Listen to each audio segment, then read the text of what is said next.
Will you babysit the dogs while we do this?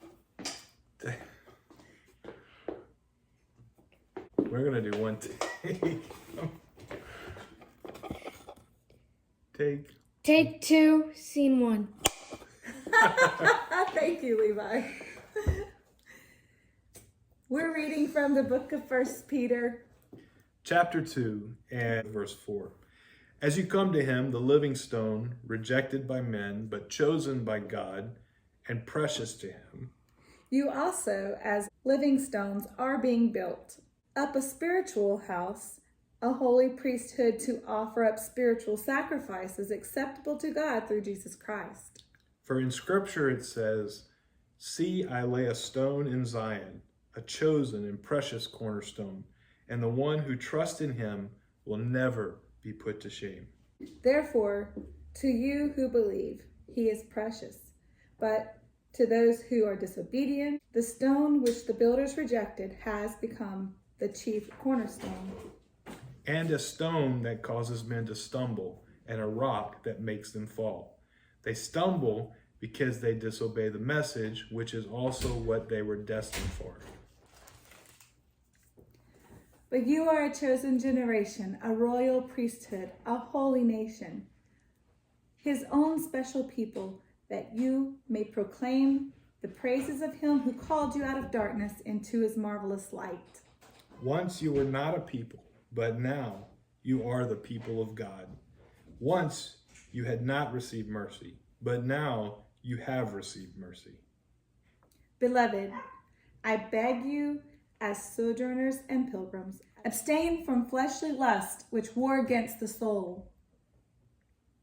Live such good lives among the pagans that though they accuse you of doing wrong, they may see your good works and glorify God on the day he visits us.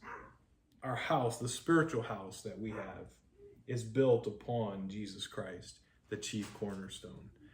And, there's an old song we used to sing, Rock of Ages, cleft for me, let me hide myself in thee, right?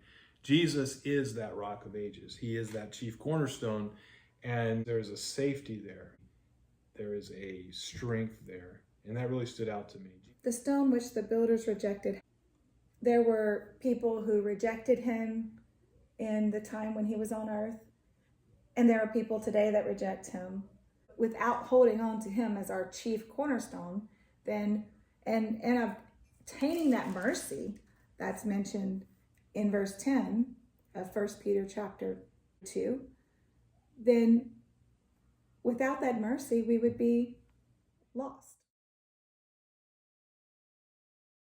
When we have Christ and when we have mercy, we have become the people of God, a chosen people, a royal priesthood, a holy nation, a people belonging to God. And for what purpose? So that we can declare the praises of him who called us out of darkness. Because he is our rock and our shield and our fortress, our salvation, our God in whom we trust. Yes. He is our everything. He is everything. He's our all in all. It is that testimony that is to propel us into praising God for what he has done.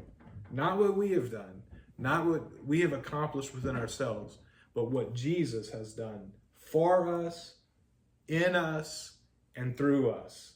Amen. That is the praise that we share. Absolutely. Yes, God is working through us and working through you. And wherever you are tonight, be encouraged. It is time for us as the people of God to stand up, to rise up, and to declare the praises, not of our works, not of the things that we have done, but what he has done. Amen. And he has done some mighty, amazing things. Mm-hmm. So who is Jesus? What has he done? Well, let's look at what Peter says in verse 21. To this you were called, because Christ suffered for you, leaving you an example that you should follow in his steps. This verse 21, who committed no sin, nor was deceit found in his mouth. For to this you were called, because Christ also suffered for us, leaving us an example that you should follow his steps.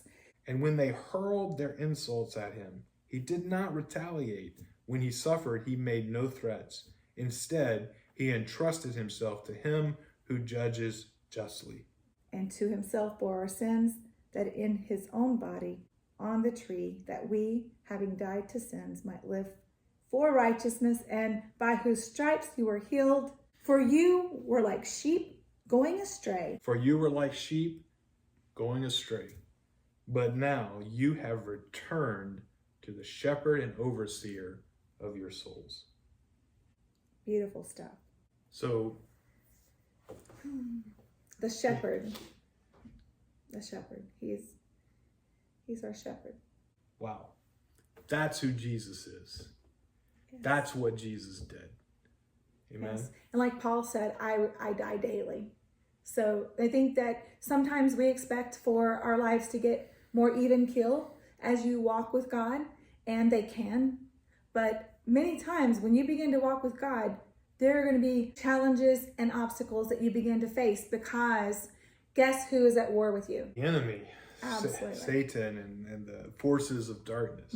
I mean, even ourselves, we can become enemies to ourselves. The thing that you really learn the most as you're walking the walk of a Christian is you learn your strengths and you learn your weaknesses pretty quickly, because you're basically opening yourself up as an epistle read by men. So whenever you're being read by men all the time, especially as a leader in Christianity, then you are going to be praised at times for your conducts, but then you're also going to be very discouraged by negativities and by negative things that people might say or do, or how they might act towards you. So the question is, how do you combat the things that come against you? And how do you keep moving forward whenever you feel like things are not going so well? Jesus didn't retaliate. He was not vindictive. Right. He loved those. Matter of fact, he said, Father, forgive them, for they know not what they do. Right. And so, well, you center your life on Jesus. The Bible tells us that within our flesh, there is no good thing. Yeah, so it's all in him. There's nothing that we can do Right.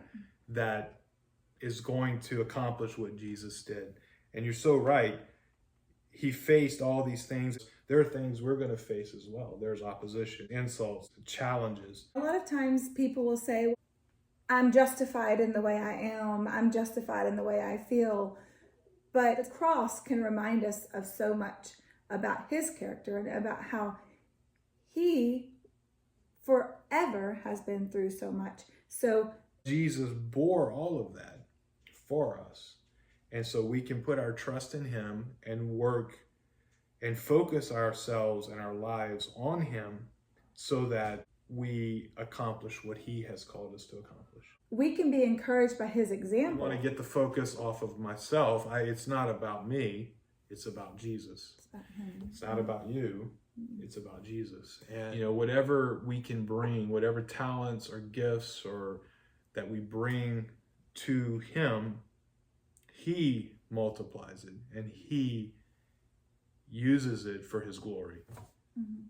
Jesus he's our shepherd. He's our rock, as we mentioned earlier. He's our healer. He's the chief cornerstone, and all praise, all glory, all honor belongs to him.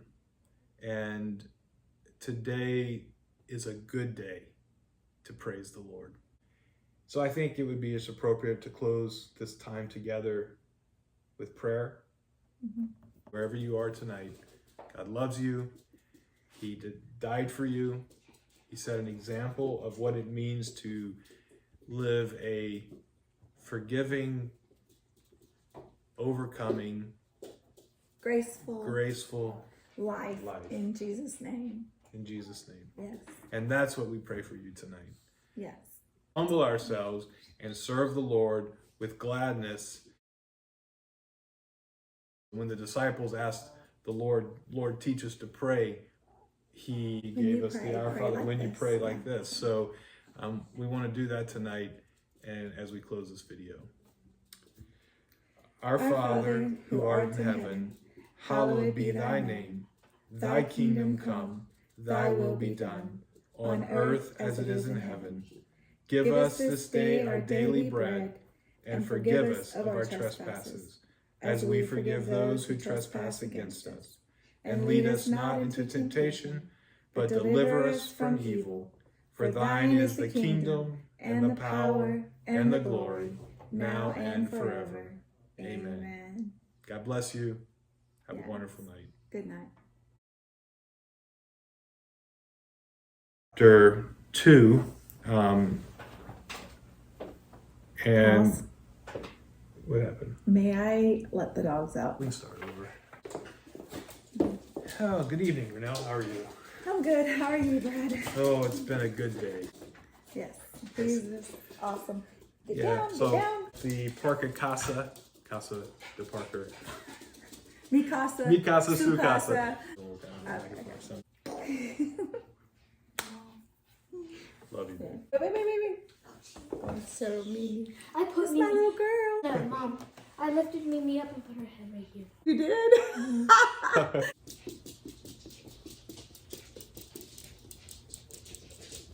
So at the end of the day, God is good, and His mercy endures forever. And I think the main thing is to be encouraged